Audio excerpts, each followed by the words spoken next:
Even if Putin conquers a big portion of this country, something he has the military hardware to do, even if he does that, he still won't win this war. In fact, I'm here to argue that he's already lost. Salud, and greetings from Romania, from the capital Bucharest, where I have relocated due to Russia's new invasion of Ukraine. And today's video is going to be another reaction video. I did react to Coach Red Pill Gonzalo Lira a few days ago, and now I want to take a different opinion to that. I'm going to take Johnny Harris's video. Let's get into the video and see what Johnny Harris has to say about this war. These are the troops, hundreds of thousands of them, that had been camped out on the border for months. Troops that Putin had insisted were there for a routine military exercise, and that the US and UK intel swore were actually preparing to invade. Many around the world, including in Ukraine, thought that this was just the West being dramatic, stoking the tensions. But the intel was exactly right. All right, so in the beginning of the video, which I'm going to link down below if you want to go and watch the whole thing on Johnny Harris's channel, is that prior to the war starting, a huge number of people accused the West of hysteria, including the Russian government. Putin was on all these phone calls with world leaders like Macron from France, from Olaf Scholz from Germany, and Biden himself, and basically been telling me, I'm not going to invade. And a lot of people bought into that in Ukraine and abroad. And yeah, both in the mainstream Western media, I think to a certain extent as well, ironically, definitely here on YouTube, there was a huge amount of commentary saying, it's Western hysteria, Putin will never do that. He's already got Crimea and Donbass. Why else would he invade? Maybe it'll be a small intervention. What did Biden say? I think he said it would be a minor intervention was the word used, not a full invasion. Well, mainstream media, or at least Western intelligence, in this case, not saying, of course, that they're in general right, but in this case, had it spot on. If he really wants to, he probably is going to be able to take over the country's major population centers and oust the Ukrainian government. The US and NATO can't send troops for fear of starting a clash between two nuclear nations, something we simply do not do. It's a red line that no one crosses. All right, so the first thing he outlines, which I think almost everybody analyzing this war, whether an expert or not an expert, said at the beginning that basically Russia can seize the entire country without too much hassle. That's almost a foregone conclusion in terms of actually winning the initial war, whether they would then be able to successfully occupy the country afterwards. There's a lot of disagreement about that. But actually, looking at it now, that's not so entirely clear if they're actually going to be able to occupy all of Ukraine. In fact, they seem to be changing their demands a little bit from the Ukrainian government. But let's see what, obviously we're still on day 18 of the war and it's not clear how this will turn out. Now the second thing he says there is that, well, NATO can't send troops. That's just a red line that we can't do. Actually, if you look back in history, especially during the Cold War, it's not entirely true that Soviet Union and NATO didn't actually have a little bit of conflict. It's kept to obviously conventional forces. So to say that NATO can't send troops as a red line, that's not entirely true, that they could risk that. And the excuse about that it's going to lead to an inevitable escalation to a nuclear war is not entirely clear. And there are a lot of theories like about this in international relations, that basically because MAD, mutually assured destruction, is quite literally that, MAD, then a conventional attack in one country would lead to a conventional response from the other. Of course, you also risk it's a nuclear strike in retaliation, but it's not entirely clear that that's, number one, the reason why NATO is not sending troops. I have a different theory about that, and that is inevitably, it's a red line that inevitably leads to nuclear war. I actually think that the West is being a bit cynical, because it's better from a strategic point of view that Russia gets bogged down in Ukraine, weakens itself, and basically they do what the West did in Afghanistan when the Soviet Union invaded, just supply arms and information and assistance to, they did that to Mujahideen in Afghanistan, here to the Ukrainian forces, so that they fight by proxy and they don't actually get their own soldiers in danger, and therefore they risk the chance of an escalation by not actually sending their own soldiers and their own troops, or by putting a no-fly zone, for example, and not having that direct confrontation. Well, it's actually just in my opinion, a bit cynical. They don't want to put their own soldiers there and take their own risk of having to explain to their own populations why their soldiers died in the conflict.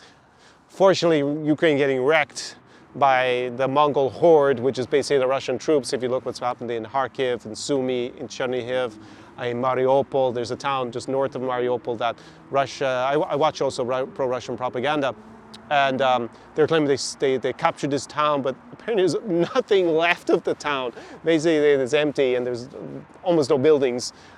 So that happening from a cynical point of view, is in the West's interest rather than them actually losing their own soldiers. Anyway, so I don't really buy into that, but that's fine. That's what the NATO leaders are saying, the leaders of the NATO countries, as to why they don't do it. I'm a little bit skeptical. I want to tell you exactly why Vladimir Putin and his army are here. The story behind this invasion is the story of this one man's worldview, but it's also a story of a bet that he took. So now Johnny gets into his main thesis in this video, why we have this Russian invasion of Ukraine. A bet that Ukrainians would give up, lay down their arms, and see the world the way he does. But if there's anything I have learned in the past week, it's that even if Putin conquers a big portion of this country, something he has the military hardware to do, even if he does that, he still won't win this war. In fact, I'm here to argue that he's already lost. So there you have his main thesis, is that even if Russia seizes Ukraine militarily now, they've actually already lost the long-term war. And that's because prior to this new invasion, the West did say that they were prepared to arm Ukrainian resistance to an occupation and basically arm partisans, and that even if they seize everything, seize the entire country, Russia, then they would get bogged down in this quagmire of a guerrilla war with partisans, but basically wear them down. Eventually they'd have to leave. Now, I made another video where I said, where will Putin invade next after Ukraine? Because I don't believe he's going to stop at Ukraine. If he's successful, he's just going to go on to Moldova, almost certainly, and then possibly the other countries that are even in NATO. Yeah, it's hard to know if they would get to even arm the partisans if they're already fighting in other countries. But that is Johnny's main thesis, is that he's actually already lost because he doesn't have the means to occupy it. I guess that's what he's going to argue later on in the video. And to understand what I'm talking about, you have to look at two things. Number one, what Putin said right before the invasion. And number two, what actually happened once he invaded. I want to show you both. It's this unsurprising hour-long history lecture where Putin lays out his grand, intricate argument as to why Ukraine, in fact, isn't a real country. Итак, начну с того, что современная Украина целиком и полностью была создана Россией. So he breaks this down into two parts. He goes back to Putin's declaration of war speech that he made 2 days before his new invasion.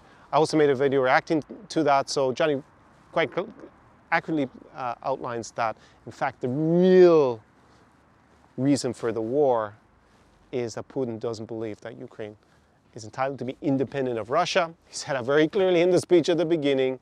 I think the word he used was inalienable, a word I have a little bit of problem saying correctly in English, but anyways, inalienable right to, Russia has an inalienable right to control Ukraine, and Ukraine's borders are illegitimate. And on top of that, then he rambled on for another, I don't know, it was over 40 minutes with other grievances that he had. The message was clear. Putin was basically like, Ukraine, if you're going to disavow communist Russia and all of the things that it gave to you, you don't deserve the land that you got from communist Russia. And in fact, all of this land still belongs to Russia, and we're going to take it back. Yeah, that's pretty much accurate. I mean, you can go and also read the official Kremlin transcript in English on their website. I put it underneath my video on that topic. And this is basically his argument, right? He says that since you want real decommunization, then we'll decommunize all the land that we think you got unjustly, Ukraine, that should be in Russia. So he makes a big part of his story this idea that Ukraine, this fake country, is being run by American-backed anti-Russian neo-Nazis who are holding the Ukrainian people hostage. Let's talk about the facts here and what Putin is actually basing this off of, because it really matters for understanding why he went in and why he's gonna lose. First, let's just clear up the fact that Ukraine wasn't invented by Russia. Kiev, the capital of Ukraine, was a thriving city long before Moscow was even on the map. Okay, so there he outlines the Ukraine is run by Nazis narrative, and that Russia has pushed a lot, obviously, from Putin's speech, and also a lot of people who appear to be very sympathetic to Russia's invasion also bring up that the Nazis are running Ukraine. Well, you know, when I did a video a couple of days ago with Mike, who had fled Chernihiv and come here to Bucharest, he pointed out that it's kind of twisted irony that most of the cities in Ukraine that Russia has attacked, killed so many civilians, razed some of them to the ground, are where the Russian speakers live. You know, it's either bilingual, Russian-Ukrainian language, or it's Russian speaking. So they're obviously not protecting anyone from Nazis. In fact, they are behaving like fascists have behaved in this region in the past.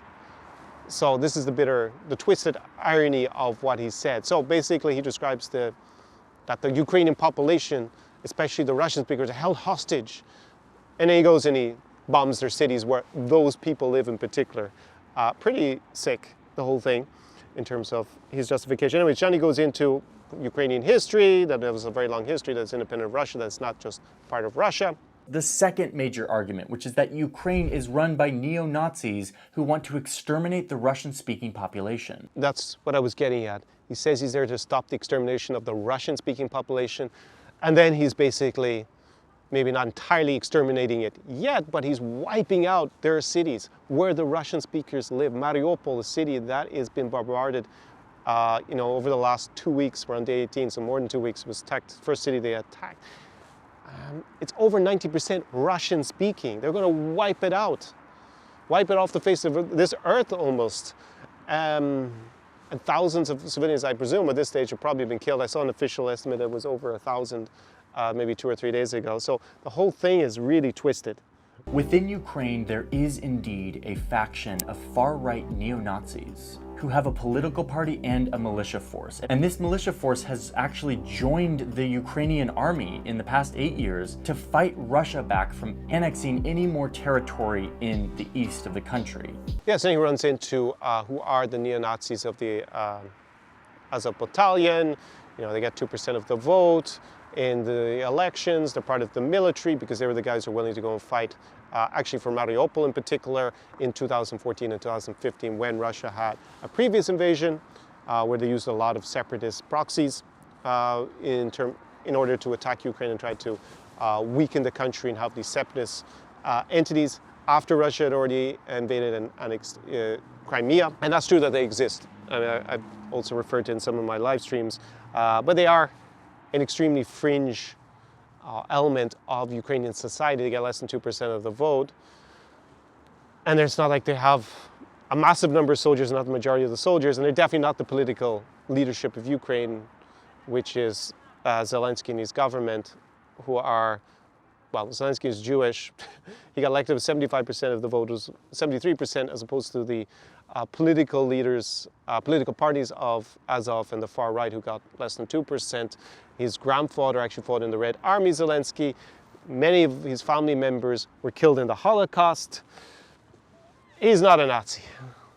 As far as, well, there's no evidence that he's a Nazi for sure. And this narrative that the Nazis are running the country is so ridiculous that it is crazy that it has so much appeal and belief, it appears, in both Russia and amongst people online who come down to my videos, who I guess are real people, a lot of them, not just bots or something commenting. It just seems crazy to me. It's like these people have obviously never been to Ukraine in the last 10 years, if they actually believe that.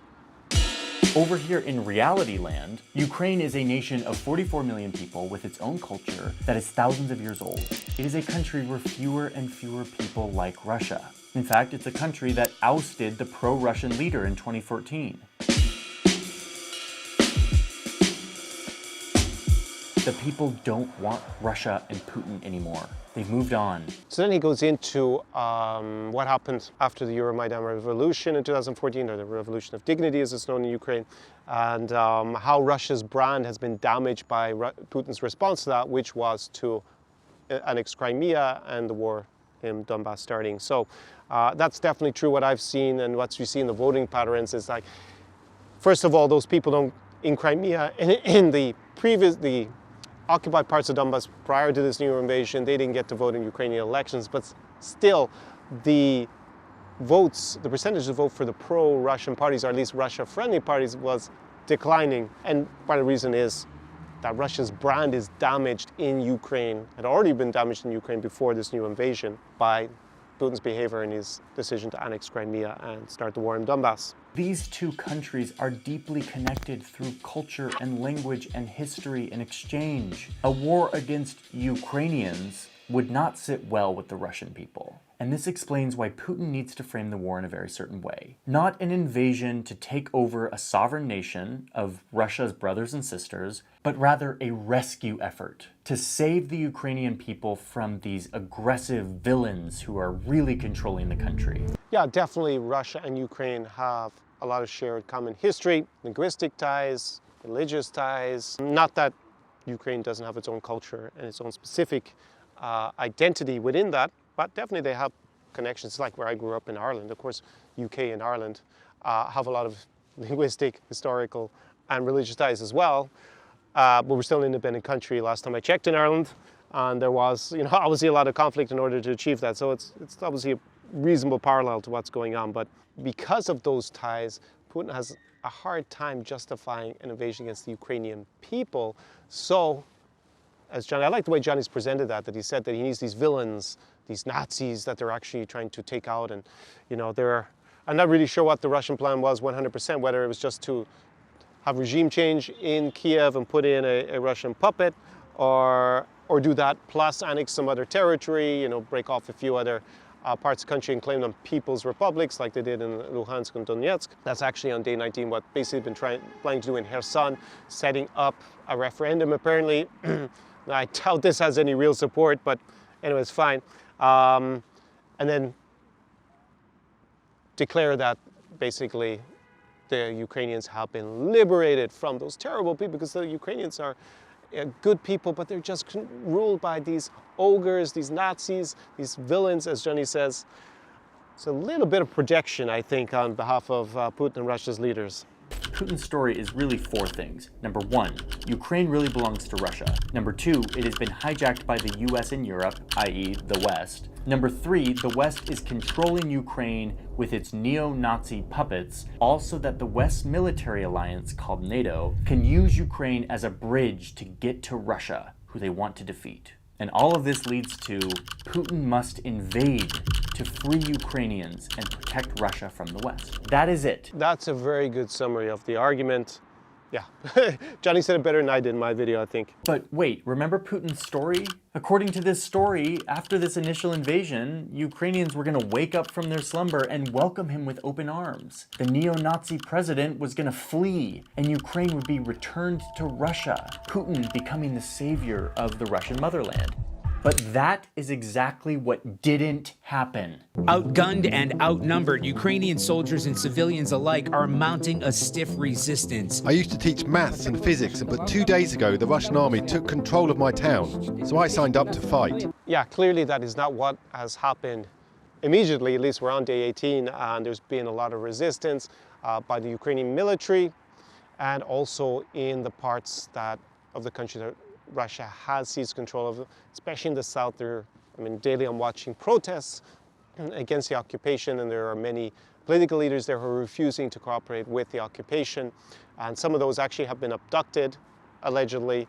The Ukrainians alleged in the last few days. And in the Melitopol city in the south of Ukraine, in fact, they replaced the mayor with what we can call a Quisling, a collaborator with the Russian occupation, a politician from a political party that's more Russia-friendly in general. So definitely that plan has not worked out as Russia seems to have envisioned. I don't see much evidence of Ukraine celebrating Russia invading the country and taking any of that territory. I also watch pro-Russian propaganda, and once or twice they have one or two people who appear on camera saying, yes, it's great that you came, but in general, I see I don't know, 30 or 40 times more videos from the Ukrainian side showing people are unhappy. So that's what I'm going to base that reaction off. The fight is here. I need ammunition, not a ride. Then he goes into Zelensky and the Ukrainian leaders, how they've become icons for a large part of the Ukrainian population. It's interesting because President Zelensky wasn't that popular in the opinion polls before the war, and now his popularity has skyrocketed, which often happens in conflicts. I've been talking to people inside Ukraine and seeing this devotion firsthand. How is morale right now among you and among the people you're talking to? Honestly, extremely high. Definitely the morale is a lot higher than I think. Well, I did expect the Ukrainian morale to be high. In fact, you know, it's obviously a unifying experience if you have an invader come in from obviously from abroad and attack your country. It makes you feel like you're together against this invader. Ireland as well had this history with England. So yeah, that makes a lot of sense to me that that's created this unifying spirit.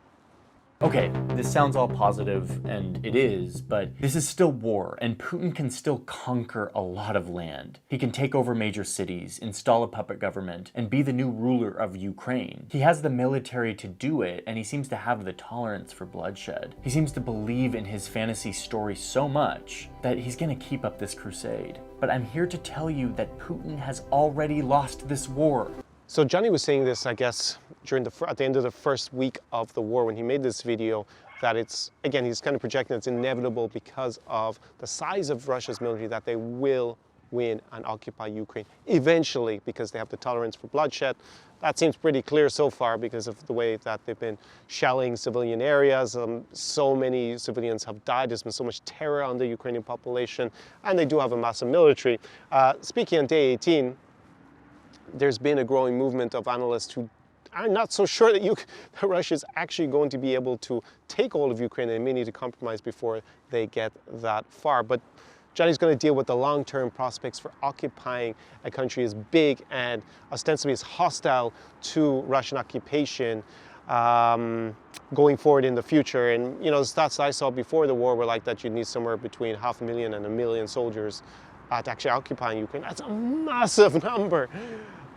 So yeah, and obviously it's very expensive, and with the sanctions, Russia's economy is definitely going to be hit. So let's see how he justifies that. I mean, let's play this out so I can show you what I mean. Let's say Putin keeps going. He keeps sending troops in and missiles despite all of this resistance. He could eventually take over the major population centers, including the capital Kyiv. All of this with the same goal that he's had the whole time, which is getting the Ukrainians to give up and realize that Russia is actually the country they want to align with. He's also kind of hoping that maybe the Ukrainian military will come to their senses and take over the government and negotiate with Putin. But let's say they never do, they probably won't. Instead, they keep doing what they've been doing for the last week, resisting, defending, condemning, and broadcasting all of it to the world on the internet. So Putin has no choice but to drive the government out and install a pro-Russian regime. In order to do this, he's going to need a massive military presence to keep control of these cities and their people. It's now costing him tens of billions of dollars and crippling his economy, which, by the way, is only like the size of Texas.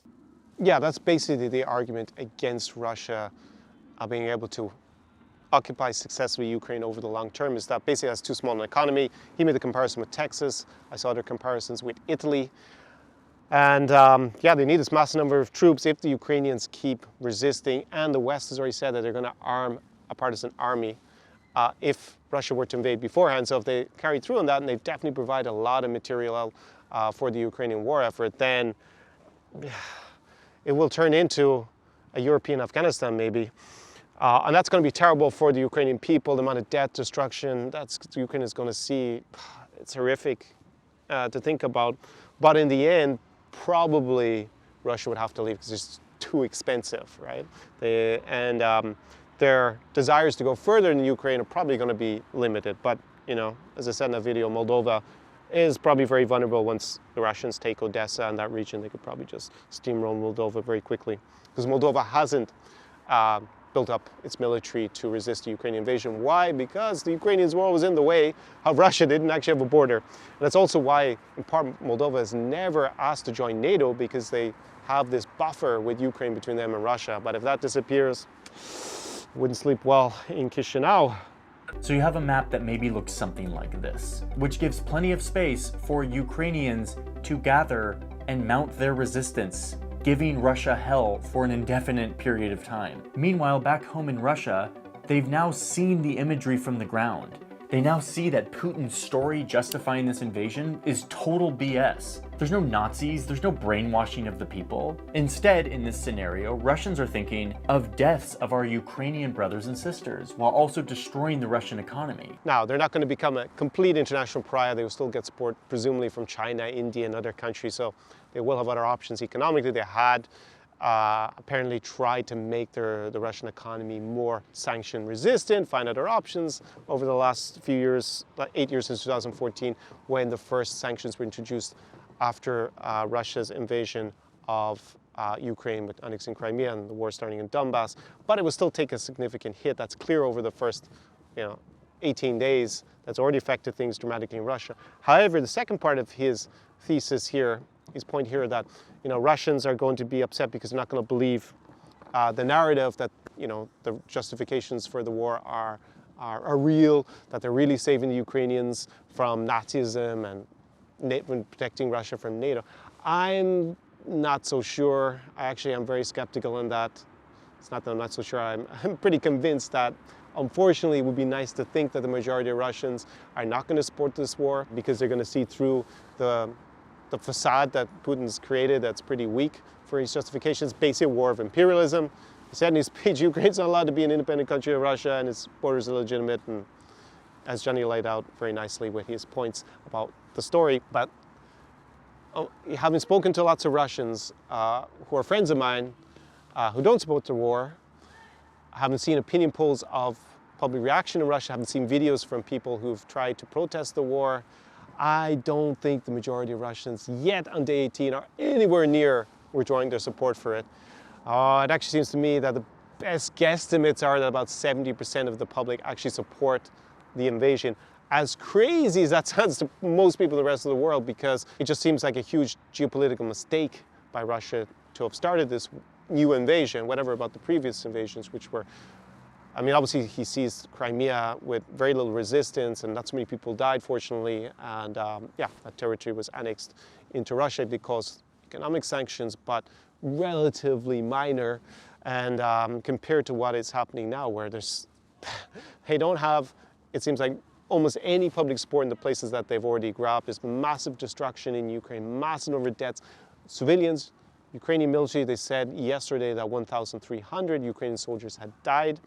And the best estimates for the losses on the Russian side are probably about 4,000 to 5,000 soldiers already, just basing that off. And Ukraine's claiming a lot more, they claim it's 12,000. I don't think, it's probably the US saying around 4,000 to 5,000. That seems a bit more realistic when we look at how many soldiers are likely to die as an invading force versus a defensive force. So that seems the ballpark, but of course, it's very hard in the fog of war to know. But in spite of that, right, and all those Russian soldiers dying for this imperial adventure, I don't believe that Russians in general are going to, at this point, be massively against the war, because this narrative plays into their senses of grievance for the majority of the population. Just, the parents of people I know who are Ukrainian, who live in Russia, who are maybe Russians, they also buy into this. And there's been a lot of problems for Ukrainians trying to explain to Russians what's going on, because they're absolutely obstinate. No, that's fake news. We're not killing civilians. We're just doing a limited military operation to get rid of the Nazis. And, it's all in America who's causing this war. It's sad, but I think he's way too sanguine about the reaction by the Russian public at this stage. And definitely when he made the video, obviously in the first week of the war. There's just a lot of people who buy into this, and it tends to be older people more than younger people, because they have this history of feeling like the collapse of the revolution was bad, that Russia lost its great nation status, it was a superpower before, that economy, they lived through the 90s and the economic collapse, and the West did is in, and the Ukrainians abandoned, has a lot more appeal to that part of society, not entirely, but more that part of society. I have watched some videos online where, it's hard obviously to interview people in Russia if they're going to say they don't, they're against the war at the moment, but I have seen videos, and there have been videos where it's tried to portray that there were a lot of Russians against it. Those interviews were not really entirely speaking to young hipsters in St. Petersburg or Moscow. And I saw their videos where we were talking about a more general scope of people, and they were supporting it. Even those people I know who are Russian, who live abroad, who watch Russian TV, they have obviously access to all the other information. They're not interested. They don't care. They will just deny that civilians are getting killed. And of course, both sides have propaganda. It's a war. I get that. It doesn't mean that everything that you see in Western TV is true. It doesn't mean everything you see on the Ukrainian side is true and that they're being completely honest. Obviously not. It's the fog of war. It's very hard to judge. But changing the Russian public's opinion is going to be really hard, I think, unfortunately. So I don't really agree with Johnny here. Russian oligarchs feel the pain of Putin's war. I mean, this is effectively what sanctions do. So the oligarchs are now like, dude, Putin, WTF? And they put pressure on him to stop this madness. Yeah, then you address the point about the oligarchs, will they withdraw their support? Yeah, that's a possibility that the oligarchs might dump Putin or plot a Polish coup against him. But most of these guys, because many guys, these oligarchs entirely, they made their money by being in the Putin camp. So are they going to abandon him now? I'm not so sure either, unfortunately, even though they should be really, really upset about the decision in Vegas. It definitely isn't helping their business. Their businesses and their wealth is at huge risk, and they may need to move back to Russia, move it all back there very soon, if they're going to have any of it left, especially those super yachts. They need to get them out of countries that might seize them. And by the way, really I have a huge respect for Russians who are willing to go out and protest this war because, well, dissent and public protests, as much as I've been dismayed by the last 2 years of COVID in the West and trying to protest and the restrictions on our civil liberties there, Russia, it's a completely different ballpark. It's like the worst of COVID permanently from what I can see outside. So yeah, big respect for Russians who are willing to go out and protest against the government, taking risks that they might be arrested. And not everybody who's is willing to do that. A lot of people are willing to stay stumm to protect their self-interest and their money. Maybe they have a YouTube channel and they don't say anything, or they say keep to the government's line in order so they don't have problems. Well, it's on your own conscience what you want to do. I think this is really a pivotal moment in European history. And for me, it's important to take a principled stance and be on the right side of history. I just think it's tragic that Russia's leaders have dragged the country into this unfortunate war, because I just don't see how it benefits almost anyone in Russia or Ukraine, this whole horrendous war. Even still, Putin has enough power that he could still dig in his heels and keep trying to get Ukrainians to come under his rule. But by this point, Ukrainians are done with Putin. They see his true colors. Anyone who was on the fence before has now witnessed civilians being killed in Putin's war of choice. Exactly. He has galvanized the Ukrainians together, and he has absolutely trashed Russia's brand, not just in Ukraine, obviously internationally. It's really, really damaged Russia. So I just don't see how he can occupy Ukraine without incredible oppression, because he doesn't have the support, even with Quislings who are going to maybe take up a political position. I just don't see how it's possible. I mean, maybe with ethnic cleansing and genocide, but I mean, that's just beyond the pale. I can't see how the West could stand by and let that happen. So, or nuclear weapons, or chemical biology would also seem to me to be just such a gross step of war crimes that, yeah, well, we'll see what will happen. But yeah, he also united NATO. He's given NATO a huge raison d'etre, right? I mean, this is what NATO has been dreaming of. The leaders of NATO, that Russia would rise again and give the whole organization a reason to continue to be together. Because for the last 20 years, 30 years, it hasn't really seemed like Russia was going to be that big a threat.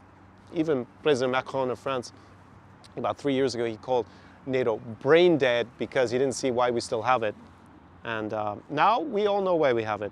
It's my city, it's my hometown, it's my homeland, it's my country, and I'm not the one who should leave. The Russians are the one who should live. Russia is a great nation, full of beautiful culture, geography, history, and people. The vast majority of those people don't want imperial-style expansion and war. So while I agree with the sentiment about Russia being a beautiful country, I mean, I was planning to promote Russia in 2022.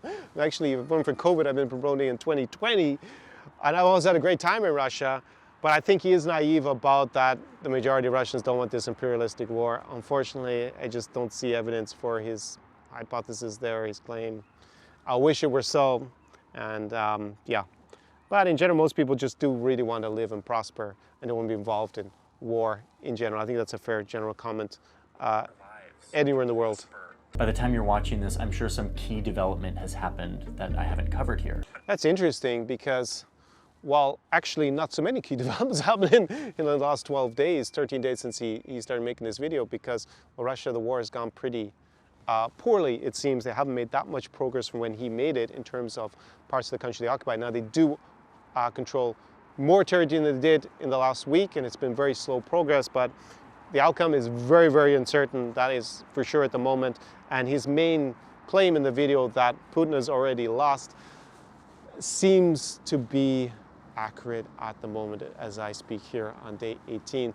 Maybe Russia will prevail militarily and actually occupy most of Ukraine, if not all of it, and install a new government or annex territory to Russia like they did with Crimea.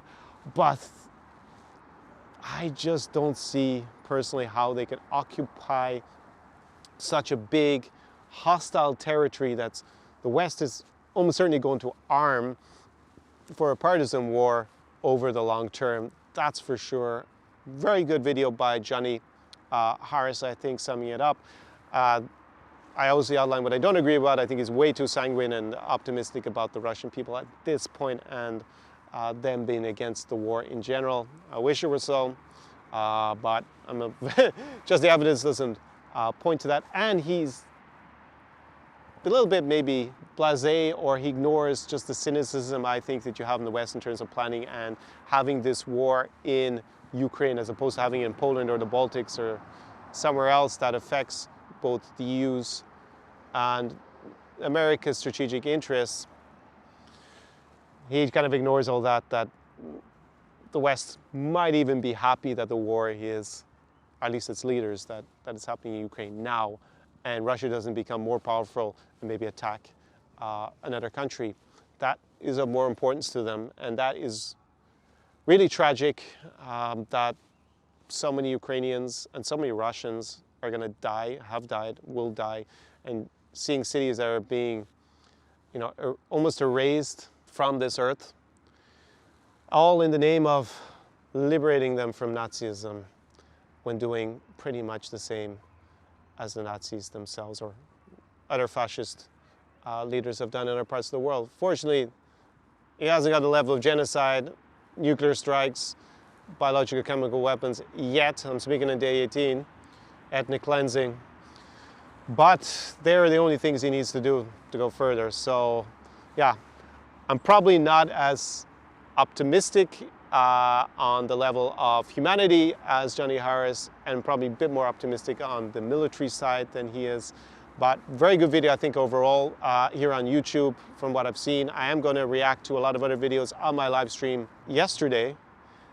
You gave me, people who were there and typed to me, gave me another few videos that I need to, another few internet personalities that I need to react to. So now I got to go and watch a lot of those videos, and they have different opinions.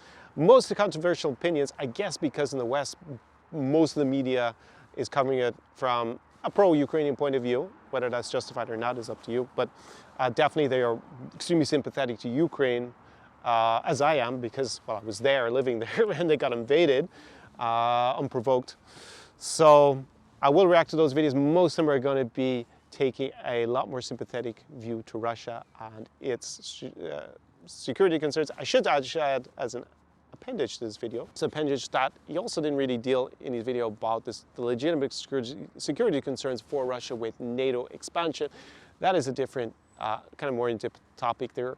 Whilst there are some security concerns, I made a video back 2 months ago, this is maybe even 3 months ago, in Kharkiv. I'll link it down below, where I go into all the background of the conflict. But those security concerns, the legitimate ones, could have been dealt with without an invasion And actually, that's what a lot of people thought he was aiming for, Putin, beforehand, is just to try and get the Americans and the other NATO leaders to the negotiation table to discuss those legitimate security concerns. But yeah, I will be reacting to more videos in the coming days. Light is about to disappear here from Bucharest, Romania. Do svidania, do pobacenia. I'll see you in the next video. O seară bună! SAR Experience.